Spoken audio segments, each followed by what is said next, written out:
नासै रोग हरे सब पीरा, जपत निरंतर हनुमत बीरा। संकट ते हनुमान छुड़ावे, मन क्रम वचन ध्यान जो लावे। जय हो हनुमान जी की। तो आज दोस्तों हम यूट्यूब में अपने चैनल पे लेकर आए हैं हनुमान जी की बहुत ही सच्ची और एक अनोखी कथा। तो वीडियो को पूरा देखिएगा और कथा को मंगलवार के दिन ज़रूर सुनिएगा, पढ़ी जाती है।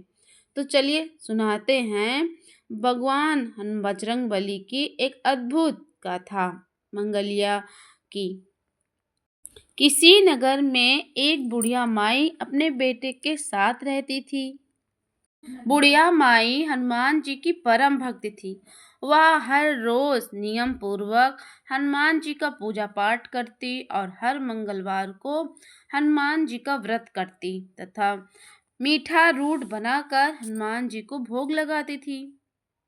वह न तो मंगलवार को मिट्टी खोदती और न ही अपने घर को लीपती थी।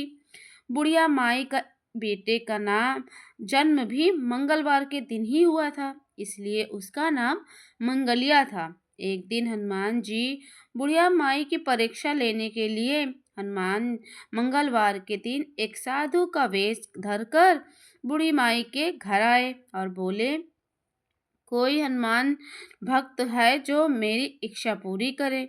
साधु की आवाज़ सुनकर बुढ़िया माई बाहर आई और बोली, क्या चाहिए बाबा महाराज। वो बोले, मैं भूखा हूँ, भोजन बनाऊंगा, तुम मुझे अपना आंगन और चूल्हा लीप कर दे दो।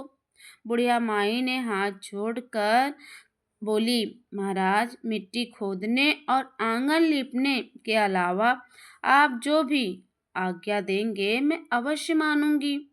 साधु बोला, पहले मुझे वचन दो कि मैं जो भी कहूँगा तुम वो करोगी। बूढ़ी माई ने वचन दे दिया। साधु बोले, अपने बेटे को बुलाओ। बूढ़ी माई अपने बेटे को बुला लाई। साधु बोले, इसे धरती पर आंधा लेटा दो, मैं इस पर भोजन बनाऊंगा।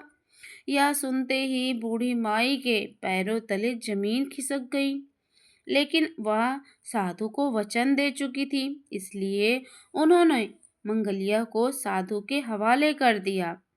पर हनुमान जी की परीक्षा अभी पूरी नहीं हुई थी।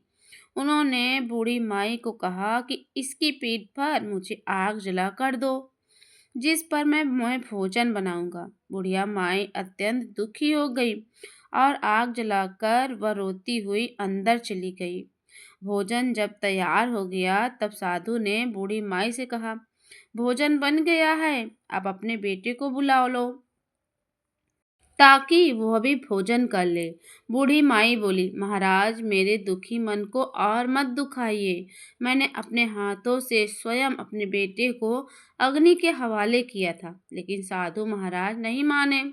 तब बूढ़ी माई ने कहा, अपने बेटे को बुलाया। बूढ़ी माई ने आवाज लगाते ही मंगलिया हंसता हुआ घर के अंदर आया और बोला, हाँ माँ, आपने बेटे को देखकर बूढ़ी माँ की खुशी का कोई ठिकाना न रहा, परंतु वह हैरान थी कि ऐसा कैसे हो गया। वो अपने पुत्र सहित साधु महाराज के पैरों में गिर पड़ी। हनुमान जी ने उस बुढ़िया माई को दर्शन दिया और तब उसे सर्व सुख होने का आशीर्वाद भी दिया और अंतर ध्यान हो गए। तो ये थी हनुमान जी की कथा। तो हे हनुमान जी, जैसे आपने उस बुढ़िया माई की भक्ति का सत्य रखा, वैसे जो ये कहानी कहे और जो हुंकारा भरे उसकी सब सत्य रखना। जय हो बजरंगबली महाराज की।